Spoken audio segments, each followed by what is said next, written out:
നമസ്കാരം. പുതിയ വീഡിയോയിലേക്ക് ഏവർക്കും സ്വാഗതം. വീണ്ടും നമ്മൾ ഡിപ്പാർട്ട്മെന്റ് ടെസ്റ്റിൻ്റെ ക്ലാസ്സുകളാണ്. ഇന്ന് നമ്മൾ കഴിഞ്ഞ 2 എപ്പിസോഡുകളിൽ KFCയുടെ 1-2 അധ്യായങ്ങൾ ചാപ്റ്ററുകൾ ഡിസ്കസ് ചെയ്തിട്ടുണ്ട്. ആ ഡിസ്കസ് ചെയ്ത ചാപ്റ്ററുകളുമായി ബന്ധപ്പെട്ട് പോയ കാലങ്ങളിൽ ചോദിച്ചിട്ടുള്ള ക്വസ്റ്റ്യൻ പേപ്പറാണ് നമ്മൾ ഡിസ്കസ് ചെയ്യുന്നത്. ഈ ക്വസ്റ്റ്യൻ പേപ്പർ ഡിസ്കസ് ചെയ്യുന്നതോടുകൂടി അതിലെ എക്സ്പ്ലനേഷൻ തരും ആവശ്യമുള്ളിടത്ത്. അതോടുകൂടി നിങ്ങൾക്ക് ഈ 2 ചാപ്റ്ററിൻ്റെ കണ്ടന്റ് വളരെ നന്നായിട്ട് വ്യക്തമായി മനസ്സിലായിട്ടുണ്ടാവുമെന്ന് വിചാരിക്കും. ഒന്നാമത്തെ ചോദ്യം, കംപ്ലീഷൻ എന്നാൽ ഒരു ജോലിയെ സംബന്ധിച്ചിടത്തോളം അർത്ഥമാക്കുന്നത് എന്താണ്? കംപ്ലീഷൻ എന്നാൽ ഒരു ജോലിയെ സംബന്ധിച്ചിടത്തോളം അർത്ഥമാക്കുന്നത് എന്താണ്? Completion in relation to a work means, അത് അതിൻ്റെ answer finishing or abandonment of the work എന്നാണ്. ജോലിയുടെ സമാപ്തി അല്ലെ ജോലി തീർക്കൽ അല്ലെങ്കിൽ ഉപേക്ഷിക്കൽ, രണ്ടിനും നമ്മൾ കംപ്ലീഷൻ എന്ന് പറയും. ഒന്നുകിൽ അബാൻഡ്മെന്റ് ആയിരിക്കും അല്ലെങ്കിൽ ഒന്നുകിൽ അതെന്ന് പറഞ്ഞാൽ അബാൻഡൻമെന്റ് എന്ന് പറഞ്ഞാൽ ഉപേക്ഷിക്കലാണ്, അല്ലെങ്കിൽ ജോലി തീർക്കൽ. ഇത് രണ്ടിനും കംപ്ലീഷൻ എന്നാണ് പറയുന്നത്. അടുത്ത ചോദ്യം, ഡിപ്പാർട്ട്മെന്റിന്റെ ചെലവുകൾ നിയന്ത്രിക്കാൻ ചുമതലപ്പെട്ട വകുപ്പ് മേധാവിയോ മറ്റുദ്യോഗസ്ഥനെയോ വിളിക്കുന്നത് എന്താണ്? ഡിപ്പാർട്ട്മെന്റിന്റെ ചെലവുകൾ നിയന്ത്രിക്കാൻ ചുമതലപ്പെട്ട വകുപ്പ് മേധാവിയെയോ മറ്റുദ്യോഗസ്ഥനെയോ വിളിക്കുന്നത് എന്താണ് എന്നാണ് ചോദ്യം. അതിന്റെ ആൻസർ കൺട്രോളിംഗ് ഓഫീസറാണ്. ഇപ്പൊ നിയന്ത്രിക്കാൻ പറ്റുന്ന ഓഫീസർ കൺട്രോളിംഗ് ഓഫീസറാണ്. ഇനി മൂന്നാമത്തെ ചോദ്യം, താഴെ പറയുന്നവയിൽ ലോക്കൽ ഫണ്ട് അല്ലാത്തത് ഏതാണ്? നമുക്കറിയാം ലോക്കൽ ഫണ്ട് എന്ന് പറയുന്നത് മുനിസിപ്പൽ ഫണ്ട് ലോക്കൽ ഫണ്ടാണ്, ഡിസ്ട്രിക്ട് ഫണ്ട് ലോക്കൽ ഫണ്ടാണ്. അതുപോലെയുള്ള ഇതിൽ വരാത്തത് ഒരു ഫണ്ട് ആയിട്ട് കാണുന്നത് സിങ്കിങ് ഫണ്ടാണ്. സിങ്കിങ് ഫണ്ട് എന്ന് പറയുന്ന ഒരു ഫണ്ട് ഇവിടെ കൊടുത്തിട്ടുണ്ട്, അതാണ് ആൻസർ. അതായത് ലോക്കൽ ഫണ്ട് അല്ലാത്തതാണ് ചോദിച്ചിട്ടുള്ളത്. അടുത്ത ചോദ്യം, ഗവൺമെന്റ് അക്കൗണ്ട് എന്നാൽ അർത്ഥമാക്കുന്നത് എന്താണ്? ഗവൺമെന്റ് അക്കൗണ്ട് എന്ന് പറഞ്ഞാൽ നമുക്കറിയാം കൺസോളിഡേറ്റഡ് ഫണ്ടും കണ്ടിജൻസി ഫണ്ടും പബ്ലിക് അക്കൗണ്ടും ചേർന്നതാണ് ഈ ഗവൺമെന്റ് അക്കൗണ്ട് എന്ന് പറയുന്നത്. അപ്പോൾ consolidated fund, contingency fund, public account, ഈ മൂന്നും ചേർന്നതിനെയാണ് നമ്മൾ എന്ത് പറയുന്നത്? ഗവൺമെന്റ് അക്കൗണ്ട് എന്ന് പറയുന്നത്. അടുത്ത ചോദ്യം, ഒരു ലോക്കൽ ബോഡിക്ക് ഉദാഹരണം. ലോക്കൽ ബോഡി വീണ്ടും വരുന്നു. നമുക്കറിയാം പഞ്ചായത്ത്, മുനിസിപ്പൽ കോർപ്പറേഷൻ, ഇതെല്ലാം ലോക്കൽ ബോഡിക്ക് ഉദാഹരണമായിട്ടാണ് വരുന്നത്. ഇവിടെ തന്നിരിക്കുന്ന ലോക്കൽ ബോഡിക്ക് ഉദാഹരണമാണ് ചോദിക്കുന്നത്. ആൻസർ ഇതൊക്കെയാണ് തന്നിട്ടുള്ളത്: survey department, taluk office, local fund audit, panchayat. നമുക്കറിയാം പഞ്ചായത്താണ് ഒരു ലോക്കൽ ബോഡിക്ക് ഉദാഹരണമായിട്ട് ഉള്ളത്. അടുത്ത ചോദ്യം, മറ്റൊരു ഗവൺമെന്റ് തദ്ദേശ സ്ഥാപനത്തിനോ സ്വകാര്യ വ്യക്തിക്കോ വേണ്ടി ചെയ്യുന്ന ജോലിയിൽ സ്ഥാപനത്തിന്റെ ചെലവിലേക്കും എസ്റ്റാബ്ലിഷ്മെന്റ് ഉപകരണങ്ങൾക്കും പ്ലാന്റിനും ടൂൾസ് ആൻഡ് പ്ലാന്റ് വേണ്ടി ഈടാക്കുന്ന നിശ്ചിത ശതമാനം തുക, നമ്മളത് പറഞ്ഞതാണ്.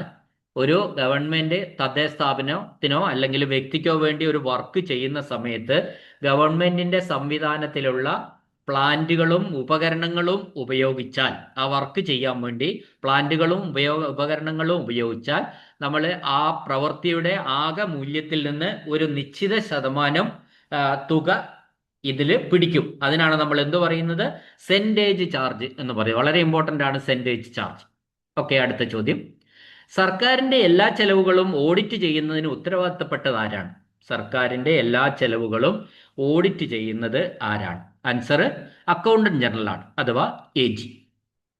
അടുത്ത ചോദ്യം, താഴെ പറയുന്നവയിൽ ഏതാണ് ഒരു തദ്ദേശ സ്വയംഭരണ സ്ഥാപനം അല്ലാത്തത്? തദ്ദേശ സ്വയംഭരണ സ്ഥാപനം അല്ലാത്തത് ഇവിടെ പറഞ്ഞിരിക്കുന്ന ആൻസറിൽ മുനിസിപ്പാലിറ്റി ഉണ്ട്, ഡിസ്ട്രിക്ട് പഞ്ചായത്ത് ഉണ്ട്, ബ്ലോക്ക് പഞ്ചായത്ത് ഉണ്ട്. ഇതെല്ലാം തദ്ദേശ ലോക്കൽ ബോഡിയിൽ വരുന്നതാണ്. അതല്ലാത്തതൊന്ന് ഇവിടെ യൂണിവേഴ്സിറ്റിയാണ്. അപ്പോൾ ആൻസർ യൂണിവേഴ്സിറ്റി അഥവാ സർവകലാശാലയാണ്.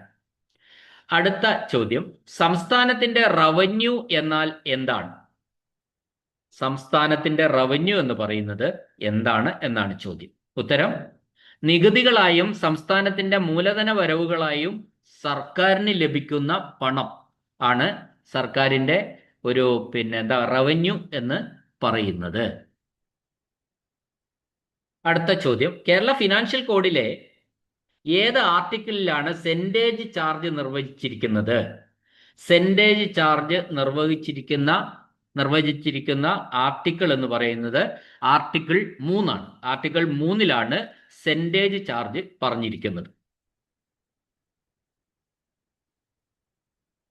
ഇനി അടുത്ത ചോദ്യം, comptroller and auditor general of ഇന്ത്യക്ക് വേണ്ടി സംസ്ഥാനത്തിന്റെ ഓഡിറ്റ് ചുമതല വഹിക്കുന്ന ഓഫീസ് മേധാവി ഏതാണ്? അപ്പൊ ഒരു സംസ്ഥാനത്തിന്റെ ഓഡിറ്റിന്റെ എല്ലാ ഉത്തരവാദിത്വവും അക്കൗണ്ടന്റ് ജനറലാണ്. ഇവിടെ ആൻസർ അക്കൗണ്ടന്റ് ജനറലാണ്. ഈ അക്കൗണ്ടന്റ് ജനറലിന്റെ ആരുടെ കൺട്രോളിലാണ്? CAGയുടെ കൺട്രോളിലാണ്. കംട്രോളർ ആൻഡ് ഓഡിറ്റർ ജനറലിന്റെ ഓഡിറ്റർ ജനറൽ ഓഫ് ഇന്ത്യക്ക് വേണ്ടി സംസ്ഥാനത്തിന്റെ ഓഡിറ്റ് ചുമതല വഹിക്കുന്നത് AG ആണ്. അടുത്ത ചോദ്യം, ഏപ്രിൽ 1 ആരംഭിച്ച് അടുത്ത മാർച്ച് 31 അവസാനിക്കുന്ന വർഷത്തെ എന്ത് വിളിക്കും? നമുക്ക് എല്ലാവർക്കും അറിയുന്നതാണ്. അതാണ് ഫിനാൻഷ്യൽ ഇയർ അഥവാ സാമ്പത്തിക വർഷം എന്ന് പറയുന്നത്. അടുത്ത ചോദ്യം, സർക്കാരിന് വേണ്ടി പണം സ്വീകരിക്കാനും കൈവശം വെക്കാനും ചെലവാക്കാനും അധികാരമുള്ള ഓരോ വ്യക്തിയും ആരാണ്? സർക്കാരിന് വേണ്ടി പണം സ്വീകരിക്കാനും കൈവശം വെക്കാനും ചെലവാക്കാനും അധികാരമുള്ള ഓരോ വ്യക്തിയും നമുക്ക് എന്ത് പറയാം? ഗവൺമെന്റ് സെർവന്റ് എന്ന് പറയാം. അതാണ് ആൻസർ, ഗവൺമെന്റ് സെർവന്റ് അഥവാ സർക്കാർ ജീവനക്കാരൻ. അടുത്ത ചോദ്യം, പൊതുസേവനത്തിനായി ഒരു സർക്കാർ ജീവനക്കാരന്റെ പക്കൽ വരുന്ന എല്ലാ സാധന സാമഗ്രികളെയും വിളിക്കുന്നത് എന്താണ്? അത് നമ്മൾ പഠിച്ചതാണ്. അതിനാണ് സ്റ്റോറുകൾ എന്ന് പറയുന്നത്. സ്റ്റോർ ഇംഗ്ലീഷിലെ STORES, സ്റ്റോർസ് അഥവാ സ്റ്റോറുകൾ എന്ന് വിളിക്കും. അടുത്ത ചോദ്യം, സർക്കാരുമായി കരാറിൽ ഏർപ്പെട്ടിരിക്കുന്ന ഒരു വ്യക്തിയെയോ സിൻഡിക്കേറ്റിനെയോ സ്ഥാപനത്തെയോ വിളിക്കുന്നത്? സർക്കാരുമായി കരാറിൽ ഏർപ്പെട്ടിരിക്കുന്ന ഒരു വ്യക്തിയെയോ സിൻഡിക്കേറ്റിനെയോ സ്ഥാപനത്തിനെയോ വിളിക്കുന്നത് നമ്മൾ എന്താണ്? കോൺട്രാക്ടർ എന്നാണ് വിളിക്കുന്നത്. കരാറുകാരൻ അഥവാ കോൺട്രാക്ടർ എന്നാണ് നമ്മൾ വിളിക്കുക.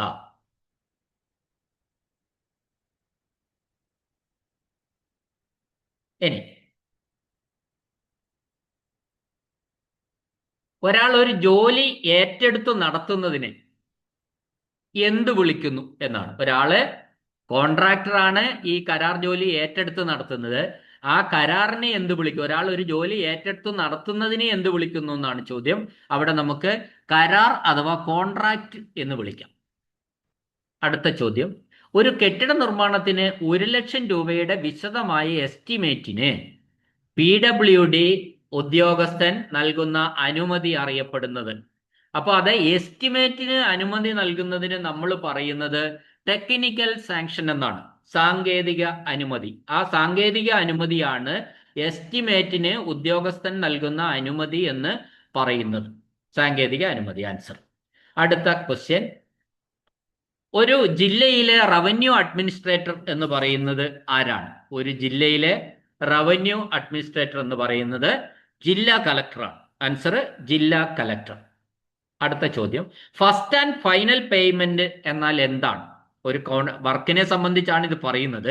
First and final payment answer, ഒരു കരാറുകാരന്റെ അക്കൗണ്ട് പൂർണ്ണമായും തീർപ്പാക്കുന്നതിനായിട്ട് നൽകുന്ന ഒറ്റത്തവണ പേയ്മെന്റിനാണ് അത് ഫസ്റ്റ് ആൻഡ് ഫൈനൽ പേയ്മെന്റ് എന്ന് പറയുന്നത്. അപ്പോൾ ഒരു വർക്ക് കരാറെടുത്തു, ആ കരാറിന്റെ അടിസ്ഥാനത്തിലുള്ള പേയ്മെന്റ് ഒറ്റത്തവണയായി നൽകുന്നതിനാണ് ഫസ്റ്റ് ആൻഡ് ഫൈനൽ പേയ്മെന്റ് എന്ന് പറയുന്നത്.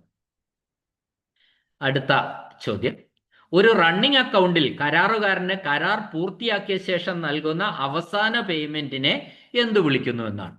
റണ്ണിംഗ് അത് ലാസ്റ്റ് പേയ്മെന്റിന് മാത്രമാണ്. അതിനാണ് നമ്മൾ ഫൈനൽ പേയ്മെന്റ് എന്ന് പറയുന്നത്. അടുത്ത ചോദ്യം, റവന്യൂ ശേഖരണവുമായി ബന്ധപ്പെട്ട് ഒരു ഡിപ്പാർട്ട്മെന്റൽ കൺട്രോളിംഗ് ഓഫീസറുടെ ഉത്തരവാദിത്തങ്ങൾ എന്തൊക്കെയാണ്? അതായത് റവന്യൂ ശേഖരിക്കുക, പണം ശേഖരിക്കുക, റവന്യൂ കളക്ഷനുമായി ബന്ധപ്പെട്ട് കൺട്രോളിംഗ് ഓഫീസറുടെ ഉത്തരവാദിത്വം എന്താണെന്നാണ് ചോദ്യം. ആൻസർ, കീഴുദ്യോഗസ്ഥർ നടത്തുന്ന റവന്യൂ ശേഖരണത്തിന്റെ പുരോഗതി കൃത്യമായി നിരീക്ഷിക്കുക എന്നതാണ് കൺട്രോളിംഗ് ഓഫീസറുടെ പ്രധാന ചുമതല. Closely watches the progress of revenue collection of the subordinate officers. Subordinate ഓഫീസർമാര് നടത്തുന്ന റവന്യൂ ശേഖരണത്തിന്റെ പുരോഗതി കൃത്യമായി നിരീക്ഷിക്കുക എന്നതാണ് ഒരു കൺട്രോളിംഗ് ഓഫീസറുടെ ചുമതല എന്ന് പറയുന്നത്. Which of the following is, അടുത്ത ചോദ്യമാണ്, which of the following is not included in the duties and responsibilities of government servant regarding collection. ഒരു കളക്ഷനുമായി ബന്ധപ്പെട്ട് താഴെ പറയുന്നവയില് ഗവൺമെന്റ് ജീവനക്കാരന്റെ ഉത്തരവാദിത്തത്തിൽ പെടാത്തത് ഏതാണ് എന്നാണ് ചോദ്യം. അതിൽ കുറെ ഇത് പറഞ്ഞിട്ടുണ്ട്, അത് ഇവിടെ തന്നിരിക്കുന്നത് മാത്രം ഞാൻ പറയാം. ആ തന്നിരിക്കുന്ന അതിന്റെ ആൻസർ പറഞ്ഞിരിക്കും, in spite of taking all possible steps the arrear still remains uncollected should be written off at the close of the financial year without waiting for sanction from higher officials. അതായത് ഒരു ആളുടെ കുടിശ്ശിക തുക തനിയെ റൈറ്റ് ഓഫ് ചെയ്യാൻ ഒരു ഉദ്യോഗസ്ഥന് അധികാരമില്ല. ഒരു ഉദ്യോഗസ്ഥനും റൈറ്റ് ഓഫ് ചെയ്യാനുള്ള അധികാരമില്ല. അഥവാ എഴുതി തള്ളാൻ, ഏതെങ്കിലും ഒരു വകയിൽ കിട്ടേണ്ട കുടിശ്ശിക എഴുതി തള്ളാനുള്ള അനുമതി ഒരു ജീവനക്കാരനും ഇല്ല. അതിന് മുകളിൽ നിന്നുള്ള കൃത്യമായ അനുമതി തരാനുള്ള അധികാരിയുടെ അനുമതി ആവശ്യമാണ്. അതാണ് ഈ ഉത്തരവാദിത്വത്തിൽ പെടാത്തത് എന്ന് നമ്മൾ ഒരു സർക്കാർ ജീവനക്കാരന്റെ ചുമതലകളിലും ഉത്തരവാദിത്തങ്ങളിലും ഉൾപ്പെടാത്തത് എന്ന് പറഞ്ഞ് ഉത്തരമായിട്ട് തന്നു. റൈറ്റ് ഓഫ് ചെയ്യാം, എഴുതി തള്ളുക, ഒരു കുടിശ്ശികയും എഴുതി തള്ളാനുള്ള അവകാശം ആർക്കില്ല? ഈ ജീവനക്കാരന് ഇല്ല.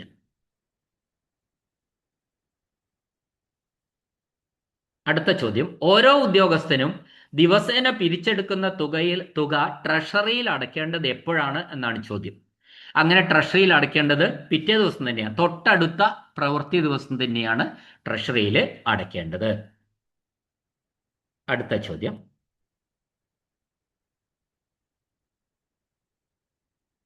ട്രഷറിയിലേക്ക് വരുമാനം അടയ്ക്കാവുന്ന തവണകളുടെ എണ്ണം എത്രയായി പരിമിതപ്പെടുത്തിയിരിക്കുന്നു?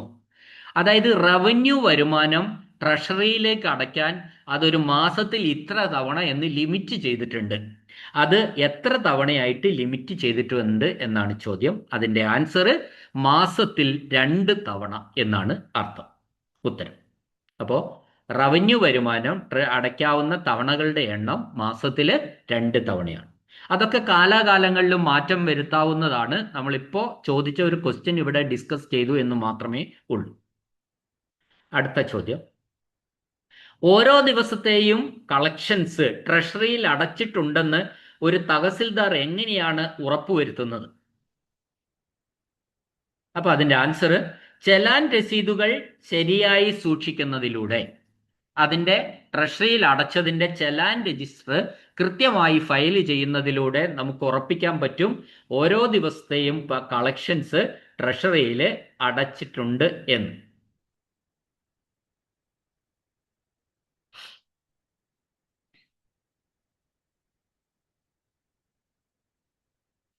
അടുത്ത ചോദ്യം, ഒരു ജില്ലയിൽ മറ്റൊരു ജില്ലയുടെ പേരിൽ ശേഖരിക്കപ്പെടുന്ന വരുമാനം ട്രഷറി അക്കൗണ്ടിൽ എങ്ങനെയാണ് ക്രെഡിറ്റ് ചെയ്യപ്പെടുന്നത്? How is the revenue collected in one district on account of another credited in the treasury account?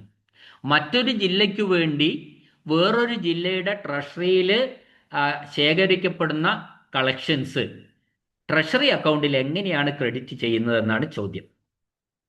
അത് ക്രെഡിറ്റ് ചെയ്യേണ്ടത് പണം സ്വീകരിക്കുന്ന ജില്ലയുടെ ട്രഷറി അക്കൗണ്ടിൽ തന്നെയാണ് ക്രെഡിറ്റ് ചെയ്യുന്നത്. വേറൊരു ജില്ലയ്ക്ക് വേണ്ടിയിട്ടാണ് പണം സ്വീകരിച്ചതെങ്കിലും നമ്മൾ അത് ക്രെഡിറ്റ് ചെയ്യേണ്ടത് കളക്ട് ചെയ്യുന്ന ട്രഷറിയുടെ അക്കൗണ്ടിൽ തന്നെയാണ് അത് ക്രെഡിറ്റ് ചെയ്യേണ്ടത്. അതിനുശേഷം നമ്മൾ കേരള ട്രഷറി കോഡ് പ്രകാരം ഈ പണം യഥാർത്ഥത്തിൽ സ്വീകരിക്കുന്ന ട്രഷറിയിൽ തന്നെ അത് രേഖപ്പെടുത്തണം. പിന്നീട് അക്കൗണ്ടന്റ് ജനറൽ വഴിയുള്ള ക്രമീകരണങ്ങളിലൂടെ ഈ തുക ബന്ധപ്പെട്ട ജില്ലയുടെയോ വകുപ്പിന്റെയോ കണക്കിലേക്ക് മാറ്റുകയാണ് ചെയ്യുന്നത്. അതാണ് അതിന്റെ പൂർണ്ണമായ ആൻസർ. അപ്പൊ റിസീവിംഗ് ഡിസ്ട്രിക്റ്റിൽ ആണ്, ആ ജില്ലയുടെ അക്കൗണ്ടിലാണ് ഇത് ക്രെഡിറ്റ് ചെയ്യപ്പെടുക. അടുത്ത ചോദ്യം, ഡിപ്പാർട്ട്മെന്റൽ രസീതുകളുമായി ബന്ധപ്പെട്ട റീകൺസിലേഷൻ ജോലികളുടെ പുരോഗതിയെക്കുറിച്ചുള്ള റിപ്പോർട്ടും ആവശ്യമായ സർട്ടിഫിക്കറ്റും ചീഫ് കൺട്രോളിംഗ് ഓഫീസർ തൻ്റെ കീഴിലുള്ള ഉദ്യോഗസ്ഥരിൽ നിന്ന് എപ്പോഴാണ് വാങ്ങേണ്ടത്? അപ്പോൾ ഡിപ്പാർട്ട്മെന്റൽ രസീതുകളുമായി ബന്ധപ്പെട്ട റീകൺസിലേഷൻ ജോലികൾ, അപ്പൊ എന്താണത് എന്ന് നോക്കാം. അപ്പൊ നമ്മളൊരു കളക്ഷൻസ് ഇങ്ങനെ നടത്തി കഴിഞ്ഞാൽ നമ്മൾ അവിടെ ആ കളക്ഷൻസ് എവിടെ അടയ്ക്കും? ട്രഷറിയിൽ അടയ്ക്കും. അങ്ങനെ ട്രഷറിയിൽ അടച്ചു കഴിഞ്ഞാൽ കാലാകാലങ്ങളിൽ ഒരു നിശ്ചിത ഇടവേളകളിൽ ഈ ട്രഷറിയിൽ നമ്മൾ അടച്ച തുകയും നമ്മളുടെ കണക്കും നമ്മളുടെ ഡിപ്പാർട്ട്മെന്റ് കണക്കും തമ്മിൽ ഒത്തുനോക്കണം. ആ ഒത്തുനോക്കുന്ന പ്രക്രിയയ്ക്കാണ് റീകൺസിലേഷൻ എന്ന് പറയുന്നത്. അപ്പൊ റീകൺസിലേഷൻ കൃത്യമായിട്ട് എല്ലാ ഓഫീസുകളും നടത്തേണ്ടത് നിർബന്ധമാണ്. പണം ശേഖരിക്കുകയും ട്രഷറിയിൽ അടയ്ക്കുകയും ചെയ്യുന്ന എല്ലാ ഓഫീസുകളും നിർബന്ധമായും ഈ റീകൺസിലേഷൻ നടത്തേണ്ടതായിട്ടുണ്ട്. അപ്പോൾ അത്തരത്തിൽ റീകൺസിലേഷൻ നടത്തിയതിന് ശേഷം അത് നമ്മൾ മേലെയുള്ള ഓഫീസിലേക്ക് അറിയിക്കേണ്ടതാണ്. അപ്പോൾ ആ കൺട്രോളിംഗ് ഓഫീസർക്ക് എപ്പോഴാണ് ഈ താഴെയുള്ള ഉദ്യോഗസ്ഥരിൽ നിന്ന് ഇതിന്റെ റിപ്പോർട്ട് അയക്കേണ്ടത് എന്നാണ് ചോദ്യം. ക്വാർട്ടർലി ആണ് അയക്കേണ്ടത്, 3 മാസത്തിൽ ഒരിക്കൽ. അപ്പൊ 3 മാസത്തിൽ ഒരിക്കൽ അതിനിടയിൽ എപ്പോഴെങ്കിലുമൊക്കെ ആയിട്ട് ഈ റീകൺസിലേഷൻ നടത്തിയിട്ട് അതിന്റെ റിപ്പോർട്ട് ഓരോ താഴെയുള്ള ഉദ്യോഗസ്ഥനും നമ്മൾ മേലെയുള്ള കൺട്രോളിംഗ് ഓഫീസർക്ക് റിപ്പോർട്ട് അയക്കേണ്ടതാണ് 3 മാസം കൂടുമ്പോൾ അഥവാ ക്വാർട്ടർലി. അടുത്ത ചോദ്യം, ചീഫ് കൺട്രോളിംഗ് ഓഫീസർ വകുപ്പ് തല ഡിപ്പാർട്ട്മെന്റൽ റെസീറ്റ് ട്രഷറിയിലെ കണക്കുമായി ഒത്തുനോക്കി നിശ്ചിത ഫോമിൽ സാക്ഷ്യപത്രം നൽകേണ്ട തീയതികൾ ഏതെല്ലാമാണ്? ഇനി നമ്മൾ താഴെയുള്ള ഓഫീസർ കൺട്രോളിംഗ് ഓഫീസർക്ക് അയക്കേണ്ടത് ആ റിപ്പോർട്ട്, റീകൺസിലേഷൻ റിപ്പോർട്ട് അയക്കേണ്ടത് ഓരോ 3 മാസം കൂടുമ്പോഴുമാണ്. എന്നാൽ സംസ്ഥാനത്തെ ഡിപ്പാർട്ട്മെന്റിന്റെ ചീഫ് കൺട്രോളിംഗ് ഓഫീസർ വകുപ്പ് തല വരവുകൾ ട്രഷറിയിലെ കണക്കുമായി ഒത്തുനോക്കി നിശ്ചിത ഫോമിൽ സാക്ഷ്യപത്രം നൽകണം. ആ തീയതി സെപ്റ്റംബർ 30-ഉം മാർച്ച് 31-മാണ്. അപ്പൊ ഇത് സാക്ഷ്യപത്രം നൽകേണ്ടത് ശരിക്കും നമ്മൾ ഈ ഫിനാൻസ് ഡിപ്പാർട്ട്മെന്റിനാണ്. അപ്പൊ 2 തവണ ചീഫ് കൺട്രോളിംഗ് ഓഫീസർ സർട്ടിഫൈഡ് ആയിട്ടുള്ള റിപ്പോർട്ട് കൊടുക്കേണ്ടതുണ്ട്, സാക്ഷ്യപത്രം നൽകേണ്ടതുണ്ട്. അത് 2 തീയതികളിലാണ്, 2 അർദ്ധവർഷങ്ങളിലാണ്. അല്ലെങ്കിൽ സെപ്റ്റംബർ 30 ആദ്യത്തെ തീയതി, രണ്ടാമത്തെ തീയതി മാർച്ച് 31 ആണ്. അടുത്ത ചോദ്യം, എല്ലാ വർഷവും മാർച്ച് 31-ലെ കണക്കുകൾ ഒത്തുനോക്കിയ സർട്ടിഫിക്കറ്റ് ഓഫ് റീകൺസിലേഷൻ ധനകാര്യ വകുപ്പിന് ഫിനാൻസ് ഡിപ്പാർട്ട്മെന്റിന് സമർപ്പിക്കുന്നത് ആരാണ്? അത് അങ്ങനെ ഫിനാൻസ് ഡിപ്പാർട്ട്മെന്റിന് മാർച്ച് 31-നെ കണക്കുകൾ ഒത്തുനോക്കിയ certificate, that means the certificate of reconciliation ധനകാര്യ വകുപ്പിന് സമർപ്പിക്കേണ്ടത് ആരാണ്? അതിന്റെ ആൻസർ ഓരോ ഡിപ്പാർട്ട്മെന്റിലെയും ചീഫ് കൺട്രോളിംഗ് ഓഫീസറാണ് ധനകാര്യ വകുപ്പിന് സർട്ടിഫിക്കറ്റ് ഓഫ് റീകൺസിലേഷൻ മാർച്ച് 31-ന് സമർപ്പിക്കേണ്ടത്.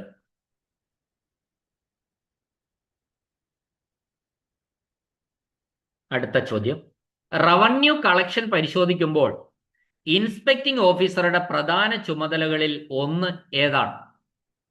റവന്യൂ സാധാരണ നമ്മൾ ഈ കളക്ഷൻ ഒക്കെ നടത്തുമ്പോൾ എല്ലാം അത് സൂപ്പർവൈസ് ചെയ്യാൻ വേണ്ടി ഇൻസ്പെക്ടിംഗ് ഓഫീസർമാരുണ്ടാവും.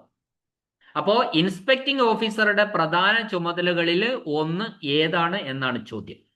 അത് ആൻസർ ഇതാണ്, കളക്ഷൻ രജിസ്റ്ററിലെ ആകെ തുകയും ട്രഷറിയിൽ അടച്ച തുകയും, അതായത് ചെലാൻ വെച്ചിട്ടാണല്ലോ ട്രഷറിയിൽ തുക അടയ്ക്കുക, കൈവശമുള്ള പണവും കൃത്യമാണോ എന്ന് പരിശോധിക്കുക. ഇപ്പൊ കളക്ഷൻ നടത്തിയ തുക, കളക്ഷൻ രജിസ്റ്ററിലെ ആകെ തുക, മറ്റേ ചെലാൻ അടച്ച തുകയും കയ്യിൽ ബാക്കിയുള്ള തുകയും കൂടെ കൂട്ടിയാൽ കളക്ഷൻ രജിസ്റ്ററിലെ ആകെ തുക കിട്ടണം. അപ്പോൾ അങ്ങനെ കിട്ടിയാൽ കൃത്യമാണെങ്കിൽ ഈ 3ഉം ഇൻസ്പെക്ടറും ഓഫീസർക്ക് ബോധ്യമായി കളക്ഷൻസ് ഒക്കെ വളരെ കൃത്യമായിട്ടാണ് പോകുന്നത്. കളക്ഷൻ രജിസ്റ്ററിലുള്ള തുക സമം ട്രഷറിയിൽ അടച്ച ചെലാൻ അടച്ച തുക പ്ലസ് ബാക്കി ക്യാഷ് ഇൻ ഹാൻഡും കൂടെ കൂട്ടിക്കഴിഞ്ഞാൽ രജിസ്റ്ററിലുള്ള തുക കിട്ടണം. ഓക്കെ, അങ്ങനെയെങ്കിൽ ആണ് ഇദ്ദേഹം ഇൻസ്പെക്ടിംഗ് ഓഫീസർ കൃത്യമാണോ എന്ന് പരിശോധിക്കുന്നത്. അടുത്ത ക്വസ്റ്റ്യൻ, ഒരു സബോർഡിനേറ്റ് ഓഫീസിലെ റവന്യൂ കളക്ഷൻ സംബന്ധിച്ച് ഇൻസ്പെക്ടിംഗ് ഓഫീസർ ചെയ്യേണ്ടത് എന്താണ്? ഒരു സബോർഡിനേറ്റ് ഓഫീസിലെ റവന്യൂ കളക്ഷൻ സംബന്ധിച്ച് ഇൻസ്പെക്ടിംഗ് ഓഫീസർ ചെയ്യേണ്ടത് എന്താണ്? അദ്ദേഹം ചെക്ക് ചെയ്യേണ്ടത് ഇങ്ങനെയാണ്: രസീതിന്റെ കൗണ്ടർ ഫോയിൽ, റെസീറ്റ് എല്ലാത്തിനും പണം സ്വീകരിച്ചാൽ നമ്മൾ റെസീറ്റ് കൊടുക്കും, ആ റെസീറ്റിന്റെ കൗണ്ടർ ഫോയില്, കളക്ഷൻ രജിസ്റ്റർ, ട്രഷറിയിലെ നിക്ഷേപം എന്നിവയിലെ എൻട്രികൾ താരതമ്യം ചെയ്യാം. മൂന്നെണ്ണം നോക്കിയാൽ നമുക്ക് പിന്നെ റവന്യൂ കളക്ഷൻ തമ്മിൽ ഉള്ള റവന്യൂ കളക്ഷനെ സംബന്ധിച്ചിരിക്കുന്ന സുതാര്യത നമുക്ക് ഉറപ്പാക്കാം. അത് ചെയ്യേണ്ടത്: 1 റെസീറ്റിന്റെ കൗണ്ടർ ഫോയില്, 2 കളക്ഷൻ രജിസ്റ്റർ, 3 ട്രഷറിയിലെ ഡിപ്പോസിറ്റ്. അപ്പോൾ ഒരാൾ പൈസ കിട്ടിക്കഴിഞ്ഞാൽ റെസീറ്റ് കൊടുക്കും, അപ്പോൾ റെസീറ്റിന്റെ കൗണ്ടർ ഫോയിൽ അത് ഉണ്ടാവും. അതിനുശേഷം ആ കളക്ഷൻ രജിസ്റ്ററിൽ അത് രേഖപ്പെടുത്തും, അവിടെ ഉണ്ടാവും. പിന്നെ ആ തുക നേരിട്ട് ട്രഷറിയിൽ അടച്ച് ചെലാനും കൂടി നോക്കിയാൽ മതി. അടുത്ത ചോദ്യം, റവന്യൂ ഡിപ്പാർട്ട്മെന്റ് ഉൾപ്പെടെ ഒന്നിലധികം വകുപ്പുകൾ പ്രവർത്തിക്കുന്ന ഒരു കെട്ടിടത്തിന്റെ നികുതി അടയ്ക്കേണ്ടത് ആരാണ്? അപ്പോൾ ഒരു the taxes on a building occupied by more than 1 department including revenue department have to be paid by, അതായത് റവന്യൂ ഡിപ്പാർട്ട്മെന്റ് ഉൾപ്പെടെ ഒന്നിലധികം ഡിപ്പാർട്ട്മെന്റുകൾ പ്രവർത്തിക്കുന്ന ഒരു കെട്ടിടത്തിന്റെ നികുതി അടക്കേണ്ടത് ആരാന്ന് വെച്ചാൽ, റവന്യൂ ഡിപ്പാർട്ട്മെന്റ് ഉണ്ട്, പിന്നെ വേറെ ഡിപ്പാർട്ട്മെന്റുകളൊക്കെ വർക്ക് ചെയ്യുന്ന ഒരു വലിയ കെട്ടിടം, ആ വലിയ 2ഓ 3ഓ നിലയൊക്കെയുള്ള ഒരു വലിയ കെട്ടിടം, അതിന്റെ പിന്നെ നികുതി അടയ്ക്കേണ്ടത് ആരാണ് എന്നാണ് ചോദ്യം. ആ നികുതി അടയ്ക്കേണ്ടത് റവന്യൂ ഡിപ്പാർട്ട്മെന്റ് ആണ്. ആൻസർ റവന്യൂ ഡിപ്പാർട്ട്മെന്റ് എന്നാണ്. അടുത്ത ചോദ്യം, പ്രധാന വരുമാന സ്രോതസ്സുകളുടെ ചുമതലയുള്ള വകുപ്പ് മേധാവികൾ വരുമാന ശേഖരണത്തിന്റെ പുരോഗതിയെക്കുറിച്ചും ബജറ്റ് എസ്റ്റിമേറ്റുമായിട്ടുള്ള താരതമ്യത്തെക്കുറിച്ചും ആരെയാണ് അറിയിക്കേണ്ടത്? അത് അറിയിക്കേണ്ടത് വരുമാന സ്രോതസ്സുകളുടെ ചുമതലയുള്ള വകുപ്പ് മേധാവികളാണ്. അപ്പോൾ അത് അറിയിക്കേണ്ടത് ഫിനാൻസ് ഡിപ്പാർട്ട്മെന്റിനെയാണ്. അതിന്റെ കാരണം എന്താണെന്ന് വെച്ചാൽ, സർക്കാരിന്റെ സാമ്പത്തിക കാര്യങ്ങളും ഈ ബജറ്റ് നിയന്ത്രണവും കൈകാര്യം ചെയ്യുന്നത് ധനകാര്യ വകുപ്പാണ്, അഥവാ ഫിനാൻസ് ഡിപ്പാർട്ട്മെന്റ്. അപ്പോൾ അതുകൊണ്ട് ഈ വരുമാന കണക്കുകൾ കൃത്യമായിട്ട് ബോധിപ്പിക്കേണ്ടതും അവരെ തന്നെയാണ്, ഫിനാൻസ് ഡിപ്പാർട്ട്മെന്റിനെ തന്നെയാണ്. അടുത്ത ചോദ്യം, സർക്കാർ കെട്ടിടങ്ങളെ തരംതിരിച്ചിട്ടുള്ള 2 വിഭാഗങ്ങൾ ഏതെല്ലാം? സർക്കാർ കെട്ടിടങ്ങളെ 2 തരമായിട്ട് തിരിച്ചിട്ടുണ്ട്, അത് ഏതൊക്കെയാണെന്നാണ് ചോദ്യം. ഉത്തരം: 1 PWDയുടെ കീഴിലുള്ളതും അല്ലാത്തതും. 1 PWDയുടെ കീഴിലുള്ളത്, മറ്റൊന്ന് PWDയുടെ കീഴിലല്ലാത്തത് എന്ന് പറഞ്ഞാൽ മറ്റ് ഡിപ്പാർട്ട്മെന്റുകളുടെ നിയന്ത്രണത്തിലുള്ളത്. ഇങ്ങനെ 2 ആക്കിയാണ് തിരിച്ചിട്ടുള്ളത്. അത് വാടക പിരിക്കുന്നതുമായി ബന്ധപ്പെട്ടാണ് സാധാരണഗതിയിൽ ഇങ്ങനെ തിരിച്ചത്. അപ്പോൾ PWDയുടെ കീഴിലുള്ള പൊതുമരാമത്ത് വകുപ്പിന്റെ നേരിട്ടുള്ള ചുമതലയുള്ള കെട്ടിടങ്ങളാണ് 1. പിന്നെ മറ്റ് വകുപ്പുകളുടെ കീഴിലുള്ള, മിക്കപ്പോഴും സിവിൽ ഡിപ്പാർട്ട്മെന്റുകളോ അല്ലെങ്കിൽ മറ്റ് സർക്കാർ ഏജൻസികളോ നേരിട്ട് കൈകാര്യം ചെയ്യുന്നവയായിരിക്കും 2ാമത്തെ തരം കെട്ടിടങ്ങൾ എന്ന് പറയുന്നത്.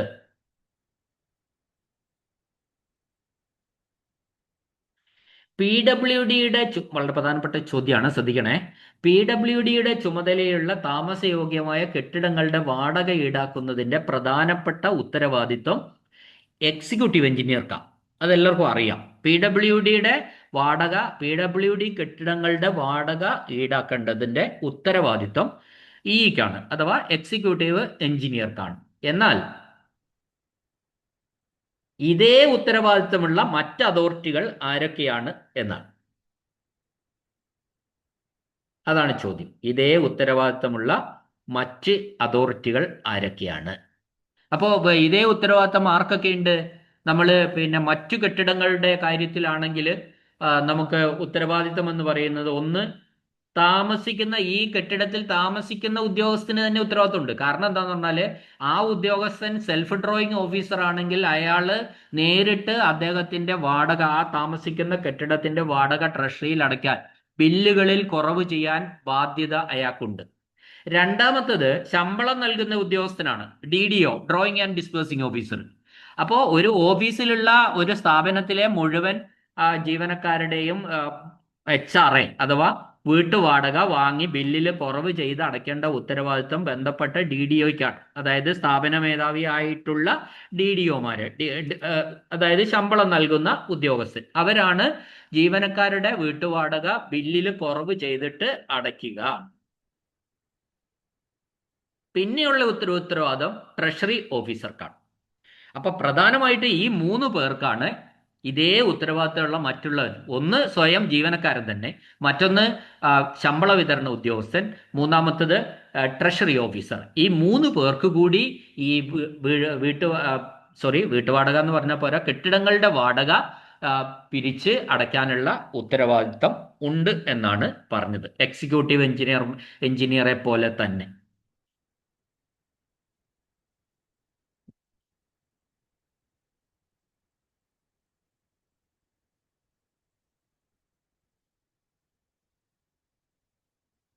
അടുത്ത ചോദ്യം, PWDയുടെ ചുമതലയിലുള്ളതും താമസത്തിനായി ഉപയോഗിക്കുന്നതുമായ സർക്കാർ കെട്ടിടങ്ങളുടെ വാടക ഈടാക്കുന്നതിന്റെ പ്രധാന ഉത്തരവാദിത്തം ആർക്കാണ്? PWDയുടെ ചുമതലയാകുമ്പോൾ ഉത്തരവാദിത്തം എന്ന് പറയുന്നത് ആ ഡിവിഷനിലെ എക്സിക്യൂട്ടീവ് എഞ്ചിനീയർ. ആൻസർ ഡിവിഷനിലെ എക്സിക്യൂട്ടീവ് എഞ്ചിനീയർ. അടുത്ത ചോദ്യം, സർക്കാർ ഉദ്യോഗസ്ഥരിൽ നിന്നുള്ള വാടക ഈടാക്കുന്നതിനെ കുറിച്ചും മറ്റു പ്രത്യേകതരം വരവുകളെ കുറിച്ചും കേരള ഫിനാൻഷ്യൽ കോഡ് പ്രകാരം ഏത് ആർട്ടിക്കിളിലാണ് പ്രതിപാദിക്കുന്നത് എന്നാണ് ചോദ്യം. ഏത് ആർട്ടിക്കിളിലാണ് പ്രതിപാദിക്കുന്നത്?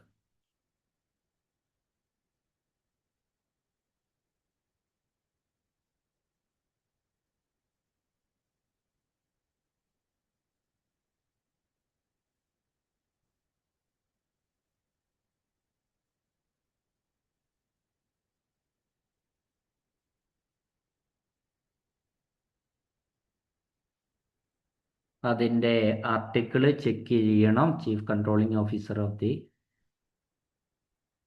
ആർട്ടിക്കിൾ 1(12)(1)(2) സർക്കാർ ഉദ്യോഗസ്ഥരിൽ നിന്നുള്ള വാടക ഈടാക്കുന്നതിനെ കുറിച്ചും മറ്റു പ്രത്യേകതരം വരവുകളെ കുറിച്ചും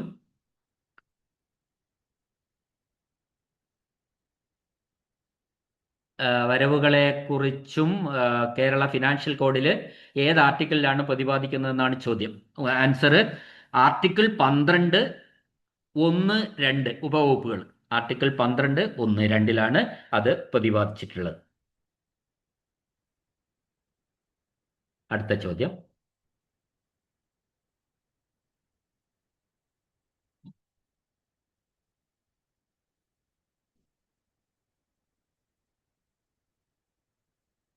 ഒരു സർക്കാർ ഉദ്യോഗസ്ഥൻ താമസിക്കുന്ന ഗവൺമെന്റ് റെസിഡൻഷ്യൽ കെട്ടിടത്തിന്റെ വാടക എങ്ങനെയായിരിക്കും എന്നാണ് ചോദ്യം.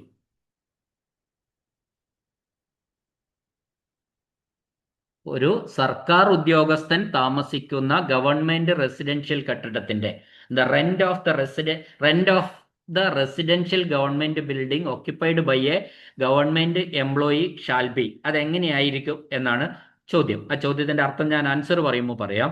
താമസക്കാരന്റെ ആനുകൂല്യങ്ങളിൽ മാറ്റം വരുമ്പോൾ പുതുക്കും. Revised when the emoluments of the occupant is revised. അതായത് താമസക്കാരന്റെ ശമ്പളം പുതുക്കുമ്പോൾ തീർച്ചയായിട്ടും അതിന്മേലുള്ള വാടക, ഈ താമസിക്കുന്ന കെട്ടിടത്തിന്റെ വാടകയും പുതുക്കപ്പെടും. അതാണ്. പെയർ റിവിഷനൊക്കെ വരുമ്പോൾ എൻ്റെ ഉദാഹരണങ്ങൾ, നമ്മളിപ്പോൾ HRA കൊടുക്കുന്നു. HRA പഞ്ചായത്തിലെ ബേസിക് പേയുടെ 4%, എന്നാൽ കോർപ്പറേഷനിൽ മാക്സിമം 10%.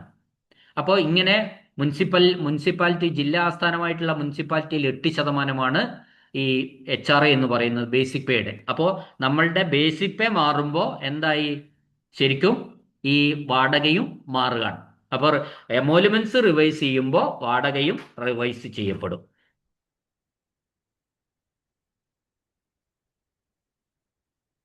അടുത്ത ചോദ്യം, the payment of charges four electricity of A civil station will be.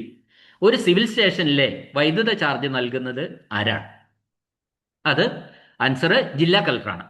ഒരു സിവിൽ സ്റ്റേഷനിലെ വൈദ്യുത ചാർജ് നൽകുന്നത് ജില്ലാ കളക്ടറാണ്, ബൈ ദി ഡിസ്ട്രിക്ട് കളക്ടർ.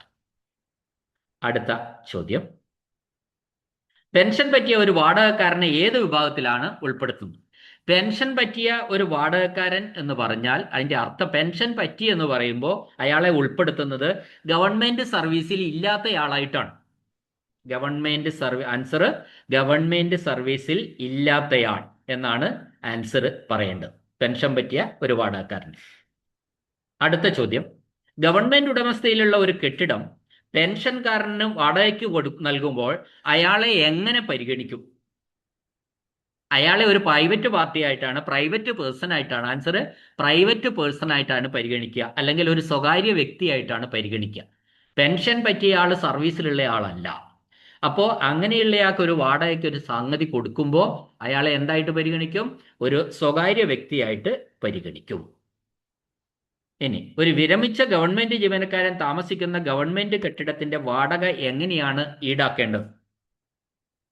അപ്പോൾ അതിന്റെ ആൻസർ എല്ലാ മാസവും മുൻകൂറായിട്ട് ഈടാക്കണം. ഇപ്പൊ ജനുവരി മാസത്തെ വാടക എന്ന് പറയുന്നത് ഡിസംബർ 31 ആകുമ്പോഴേക്ക് ആ വാടക ഈടാക്കണം, ജനുവരിയിലെ. അതിന്റെ കാരണം എന്താണ്? ഇയാൾ സർവീസിലുള്ള ആളല്ല, പെൻഷൻ പറ്റിയ ആള്. ഇയാളെ നമ്മൾ എങ്ങനെ പരിഗണിക്കുന്നു? ഇയാളൊരു പ്രൈവറ്റ് പേഴ്സൺ ആയിട്ടാണ് പരിഗണിക്കുന്നത്, അല്ലെ സ്വകാര്യ വ്യക്തിയായിട്ടാണ് പരിഗണിക്കുന്നത്. അതുകൊണ്ട് അത്തരം ആൾക്കാർക്ക് മുൻകൂറായിട്ട് വാടക വാങ്ങണം. സർവീസിലുള്ളയാൾക്ക് മാത്രമാണ് ഓരോ മാസം കഴിഞ്ഞതിന് ശേഷം വാങ്ങുകയുള്ളൂ. അടുത്ത ചോദ്യം, ആരോഗ്യ സേവന വകുപ്പിലെ ഡയറ്റിംഗ് ചാർജുകൾ അനുവദിക്കാൻ അധികാരമുള്ളത് ആർക്കാണ്? അത് ഇതിനകത്ത് പറയുന്നത് എല്ലാവർക്കും ഉണ്ട്. അതായത് ആരോഗ്യ സേവന വകുപ്പിലെ ഡയറ്റിംഗ് ചാർജുകൾ അനുവദിക്കാൻ അധികാരമുള്ളത് ഓൾ ദി അവർ director of health service, assistant director, ജില്ലാ മെഡിക്കൽ ഓഫീസർമാർ, ഇവർക്കെല്ലാം അവരുടെ പരിധിയിലുള്ള അവരവരുടെ പരിധിയിലുള്ള സാമ്പത്തിക പരിധിക്കുള്ളിൽ നിന്നുകൊണ്ടുള്ള ഡയറ്റിംഗ് ചാർജുകൾ അനുവദിക്കാനുള്ള അധികാരമുണ്ട്. അടുത്ത ചോദ്യം, സർക്കാർ ഓഫീസിനായി വാടകയ്ക്കെടുത്ത ഒരു സ്വകാര്യ കെട്ടിടത്തിന്റെ വാർഷിക മൂല്യത്തിന്മേൽ ചുമത്തുന്ന മുനിസിപ്പൽ നികുതി ആരടയ്ക്കണം? ആ കെട്ടിടം ഒരു സർക്കാർ ഓഫീസിനായിട്ട് സർക്കാർ വാടകയ്ക്കെടുത്തു. അങ്ങനെ സർക്കാർ വാടകയ്ക്കെടുക്കുമ്പോൾ അതിന്റെ ഓണറിന് ആര് കൊടുക്കും വാടക? കൃത്യമായിട്ട് സർക്കാർ ഓണറിന് വാടക കൊടുക്കും. അങ്ങനെയെങ്കിൽ ആ കെട്ടിടത്തിന്റെ വാർഷിക മൂല്യത്തിന് ഒരു മുനിസിപ്പൽ ടാക്സ് ഉണ്ടാവും. അത് ആരടയ്ക്കണം എന്നാണ് ചോദ്യം. അത്തരത്തിൽ വരുന്ന മുനിസിപ്പൽ ടാക്സുകളൊക്കെ, പഞ്ചായത്ത് ടാക്സ് നികുതികളൊക്കെ ആരടയ്ക്കണം? ഓണർ അടയ്ക്കണം, അതിന്റെ ഹൗസ് ഓണർ അടയ്ക്കണം. അതായത് കെട്ടിട ഉടമയ്ക്കാണ് പിന്നെ ഇതുപോലെ ഉള്ള സ്വകാര്യ കെട്ടിടം സർക്കാർ ആവശ്യങ്ങൾക്കായി വാടകയ്ക്ക് എടുക്കുമ്പോൾ അതിന്റെ വസ്തുനികുതി, അതായത് ഭൂനികുതി, അല്ലെങ്കിൽ പിന്നെ കെട്ടിടത്തിന്റെ നികുതി, മുനിസിപ്പൽ നികുതി, ഇതൊക്കെ അടയ്ക്കാനുള്ള ഉത്തരവാദിത്തം ഓണർക്കാണ്. അടുത്ത ചോദ്യം, ഓഫീസ് ആവശ്യത്തിനായി സർക്കാർ വാടകയ്ക്കെടുത്ത കെട്ടിടത്തിന്റെ ബിൽഡിംഗ് ടാക്സ് ആരടയ്ക്കണം? ബിൽഡിംഗ് ടാക്സ് സെയിം, അതും ആരടയ്ക്കേണ്ടത്? ഓണർ തന്നെയാണ്. The owner of the building. ആ കെട്ടിടത്തിന്റെ ഓണറാണ്, കെട്ടിട ഉടമയാണ് അടയ്ക്കേണ്ടത്. അടുത്ത ചോദ്യം, സർക്കാർ ഓഫീസുകളിലെ വൈദ്യുതി നിരക്ക്, ബൾബുകൾ മാറ്റുന്നതിനുള്ള ചെലവ് തുടങ്ങിയ എവിടെ നിന്നാണ് നൽകുന്നത്? വൈദ്യുതി നിരക്ക്, ബൾബുകൾ മാറ്റല്, ഇവയെല്ലാം കൂടി നമ്മൾ കണ്ടിൻജന്റ് ഗ്രാന്റ് ആയിട്ടാണ് നൽകുന്നത്. അതിന്റെ പേരാണ് കണ്ടിൻജന്റ് ഗ്രാന്റ്. ഒരു സർക്കാർ ഓഫീസുകളിലെ വൈദ്യുതി നിരക്ക് അടയ്ക്കാൻ, പിന്നെ ബൾബുകൾ മാറ്റുന്നതിനുള്ള ചെലവ്, ഇത്തരം കാര്യങ്ങൾക്കൊക്കെ ഫണ്ടുകൾ നൽകുന്നത് എവിടെ നിന്നാണ് നൽകുന്നത് എന്ന് ചോദിച്ചാൽ കണ്ടിൻജന്റ് ഗ്രാന്റ് ആയിട്ട് നൽകുന്നു. ഇപ്പൊ കണ്ടിൻജന്റ് ഗ്രാന്റ് എന്ന് പറഞ്ഞാൽ ഒരു ഓഫീസുകളുടെ ദൈനംദിന നടത്തിപ്പിനും മറ്റ് ചെലവുകൾക്കുമായി അനുവദിച്ചിട്ടുള്ള തുകയാണ് കണ്ടിൻജന്റ് ഗ്രാന്റ്. ഇതിൽ നിന്നാണ് വൈദ്യുതി ബില്ലും ബൾബ് മാറ്റുന്ന ചെലവൊക്കെ കണ്ടെത്തേണ്ടത്. അടുത്ത ചോദ്യം, കീഴ്ക്കോടതികൾ പിഴ ഈടാക്കുന്നതിനെ സംബന്ധിച്ച പ്രതിമാസ സ്റ്റേറ്റ്മെന്റ് ഏത് ഫോമിലാണ് സമർപ്പിക്കേണ്ടത്? കീഴ്ക്കോടതി പിഴ ഈടാക്കുന്ന സംബന്ധിക്കുന്ന ഒരു പ്രതിമാസ സ്റ്റേറ്റ്മെന്റ് ജില്ലാ മജിസ്ട്രേറ്റിനൊക്കെ സമർപ്പിക്കണമെന്ന് നമ്മൾ പഠിച്ചതാണ്. അതിന്റെ ഫോം ഏതാണ്? ഫോം 2. അതായത് ക്രിമിനൽ കോടതികളിലെ പിഴത്തുകയുടെ ഡിമാൻഡ്, കളക്ഷൻ, ബാക്കി എന്നിവ രേഖപ്പെടുന്ന ഫോമാണിത്. അടുത്ത ചോദ്യം, സർക്കാർ ആവശ്യങ്ങൾക്കായി സാധനങ്ങൾ സ്റ്റോറുകൾ വിതരണം ചെയ്യുന്നതുമായി ബന്ധപ്പെട്ട് ഒരു സ്ഥാപനവും സർക്കാർ ഉദ്യോഗസ്ഥനും തമ്മിലുള്ള രേഖാമൂലമുള്ള ഉടമ്പടിയാണ് എന്നറിയപ്പെടുന്നത് ഡാഷ് എന്നറിയപ്പെടുന്നത്. അങ്ങനെയുള്ള ഒരു ഉടമ്പടിക്ക് കോൺട്രാക്റ്റ് എന്ന് നമ്മൾ പറയും, അല്ലെങ്കിൽ കരാർ എന്ന് പറയും. അപ്പോൾ നിയമപരമായി നടപ്പിലാക്കാൻ കഴിയുന്ന ഒരു ഉടമ്പടിയാണ് കരാർ എന്നതുകൊണ്ട് ഉദ്ദേശിക്കുന്നത്. സർക്കാർ പർച്ചേസുകളിൽ നിശ്ചിത നിബന്ധനകൾക്കും വ്യവസ്ഥകൾക്കും വിധേയമായി സാധനങ്ങൾ വിതരണം ചെയ്യാമെന്ന ഒരു സ്ഥാപനം സമ്മതിക്കുമ്പോൾ അത് ഒരു കരാറായിട്ട് മാറും. അപ്പൊ കരാറിന്റെ അടിസ്ഥാനത്തിലാണ് ഇത്തരം പർച്ചേസ് സ്റ്റോറുകൾ വിതരണം ചെയ്യുന്നത് അല്ലെങ്കിൽ സ്റ്റോറുകൾ വാങ്ങുന്നത് എന്നതാണ്. ഇനി ഓരോ കോടതിയിലും എത്ര റെമിറ്റൻസ് ബുക്കുകൾ സൂക്ഷിക്കണം? നമ്മൾ പഠിച്ചതാണ്. 2 റെമിറ്റൻസ് ബുക്കുകളാണ് ഓരോ കോടതിയിലും സൂക്ഷിക്കേണ്ടത് എന്ന് നമ്മൾ, ഒന്ന് സ്റ്റാംപ്സ് എന്ന് പറയുന്നു, മറ്റൊന്ന് കോർട്ട് ലോ എന്ന് പറയുന്ന 2 ബുക്കുകൾ. അടുത്ത ചോദ്യം, ഭരണഘടനയുടെ ഏത് ആർട്ടിക്കിൾ പ്രകാരമാണ് കണ്ടിൻജൻസി ഫണ്ട് രൂപീകരിച്ചിരിക്കുന്ന ആർട്ടിക്കിൾ ഏതാണ് കോൺസ്റ്റിറ്റ്യൂഷനിൽ? അത് ആർട്ടിക്കിൾ 267 2 അതിലാണ് ഇന്ത്യയുടെ ആകസ്മിക നികുതിയെക്കുറിച്ച് അല്ലെങ്കിൽ കണ്ടിൻജൻസി ഫണ്ട് ഓഫ് ഇന്ത്യയെക്കുറിച്ച് പ്രതിപാദിച്ചിട്ടുള്ളത്. അടുത്ത ചോദ്യം, ഗവൺമെന്റ് പ്രസിദ്ധീകരണങ്ങളുടെ വിൽപ്പന വില എന്ന് പറയുന്നത് എങ്ങനെയാണ്? അതിനെപ്പറ്റിയാണ്. ഒരു ഗവൺമെന്റ് പ്രസിദ്ധീകരണത്തിന്റെ അടക്ക വില കോസ്റ്റ് പ്രൈസ് എന്ന് പറയുന്നത് 200 രൂപയാണെങ്കിൽ പൊതുവായ നിയമപ്രകാരം അതിന്റെ വിൽപ്പന വില എത്രയായിരിക്കും? അപ്പൊ നമ്മൾ മനസ്സിലാക്കേണ്ട കാര്യം, ഈ കോസ്റ്റ് പ്രൈസിനേക്കാൾ 50% കൂട്ടിയിട്ടിട്ടാണ് വിൽപ്പന വില നിശ്ചയിക്കുന്നത്. അപ്പോൾ ഏത് തുകയാണോ ഒരു കോസ്റ്റ് പ്രൈസ് ആയിട്ട് വരുന്നത് അതിനേക്കാൾ അതിന്റെ 50% കൂടി കൂട്ടും. അപ്പൊ 200 രൂപയുടെ കോസ്റ്റ് പ്രൈസ് ഉള്ള സാധനമാണെങ്കിൽ നമ്മൾ എന്ത് ചെയ്യണം? അത് 200 രൂപയുടെ 50% എന്ന് പറഞ്ഞാൽ 100. അപ്പൊ 100 കൂട്ടിയിട്ട് 300 രൂപയാണ് അതിന്റെ വിൽപ്പന വിലയായിട്ട് നിശ്ചയിക്കേണ്ടത്. ഇനി പൊതുവായ നിയമം അനുസരിച്ച് എത്ര കാലപരിധിക്കുള്ളിൽ കൈപ്പറ്റാത്ത വേതനമാണ് കണ്ടുകെട്ടുന്നത്? ഉത്തരം 3 മാസം. ഫിനാൻഷ്യൽ കോഡ് പ്രകാരം വിതരണം ചെയ്യാത്ത വേതനം 3 മാസത്തിനകം ക്ലെയിം ചെയ്തില്ലെങ്കിൽ അത് തിരികെ ഗവൺമെന്റിലേക്ക് കണ്ടുകെട്ടേണ്ടതാണ് എന്നാണ് റൂൾ. അപ്പോൾ വേജസിന്റെ കാര്യമാണ് ഞാൻ പറഞ്ഞത്. വേതനം 3 മാസത്തിനുള്ളിൽ ക്ലെയിം ചെയ്തിട്ടില്ലെങ്കിൽ അത് ഗവൺമെന്റിലേക്ക് കണ്ടുകെട്ടണം.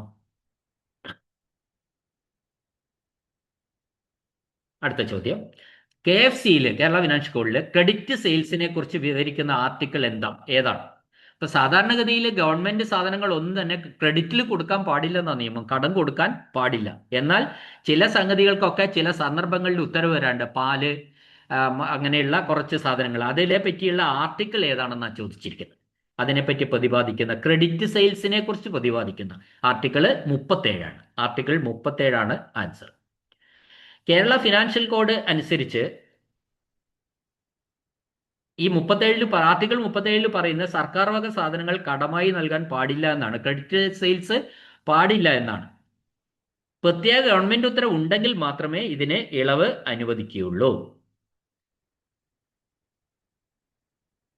അടുത്ത ചോദ്യം, how should the estimated amount of charges to be incurred by government on account of local bodies ordinarily be paid? ഇപ്പോൾ സാധാരണ ലോക്കൽ ബോഡീസിനൊക്കെ ഗവൺമെന്റ് നൽകുന്നതിനുള്ള ചാർജ് അത് എങ്ങനെ ഈടാക്കണമെന്നാണ് പറയും.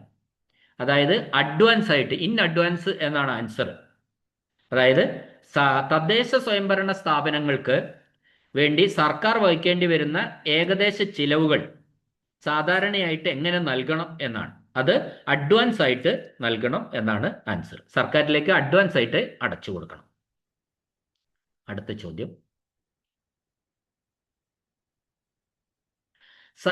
തദ്ദേശ സ്വയംഭരണ സ്ഥാപനങ്ങൾ സർക്കാരിലേക്ക് നൽകാനുള്ള തുകകൾ എങ്ങനെയാണ് ഈടാക്കുന്നത്? ഇപ്പൊ സർക്കാർ ചിലപ്പോൾ ഈ ലോക്കൽ ബോഡീസിന് കടം കൊടുത്തിട്ടുണ്ടാവും, വായ്പ കൊടുത്തിട്ടുണ്ടാവും, അങ്ങനെയൊക്കെ ഉണ്ടാവും. അപ്പൊ അത് സർക്കാരിലേക്ക് തിരിച്ചു കൊടുക്കേണ്ടതായിട്ടുണ്ട്. ആ തുക കൊടുത്തില്ലെങ്കിലൊക്കെ നമ്മൾ എങ്ങനെയാണ് ഇത് ഈടാക്കേണ്ടതെന്നാണ് ചോദ്യം.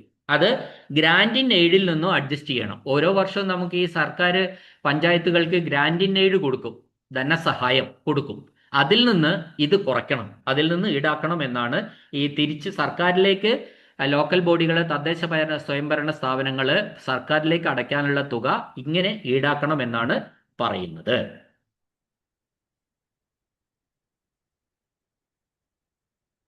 അടുത്ത ചോദ്യം, വരുമാനം തിരികെ നൽകുന്നതിനായുള്ള അപേക്ഷ ലഭിച്ചാൽ ഉദ്യോഗസ്ഥൻ എന്ത് ചെയ്യണം? അതായത് റീഫണ്ട് ഓഫ് റവന്യൂ.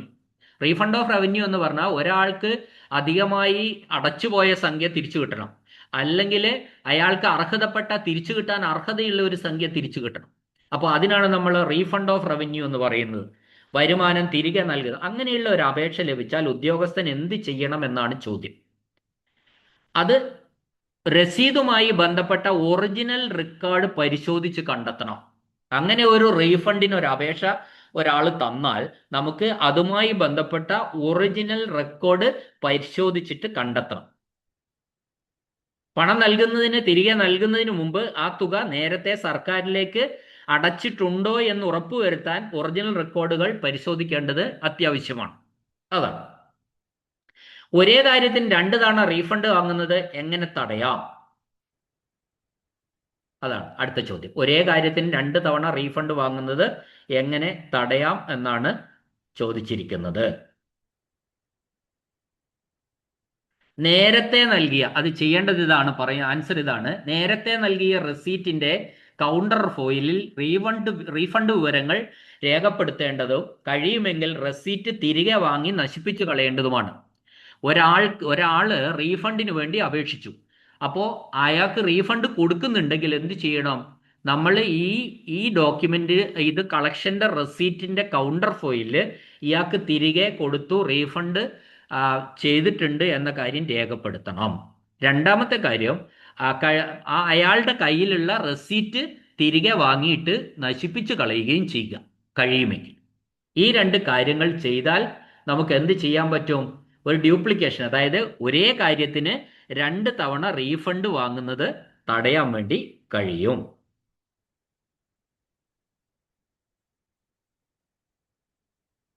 അപ്പോൾ സമയത്തിൻ്റെ കുറവ് കൊണ്ട് ഈ വീഡിയോ നമുക്കിവിടെ അവസാനിപ്പിക്കാം.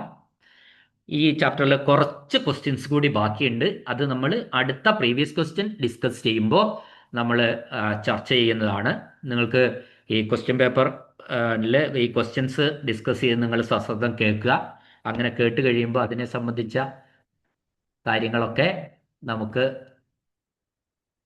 കൂടുതൽ ഈ കണ്ടന്റ് നിങ്ങൾക്ക് മനസ്സിലാവും എന്നാണ് എനിക്ക് പറയാനുള്ളത്. എന്നെ കേട്ട എല്ലാവർക്കും നന്ദി, നമസ്കാരം.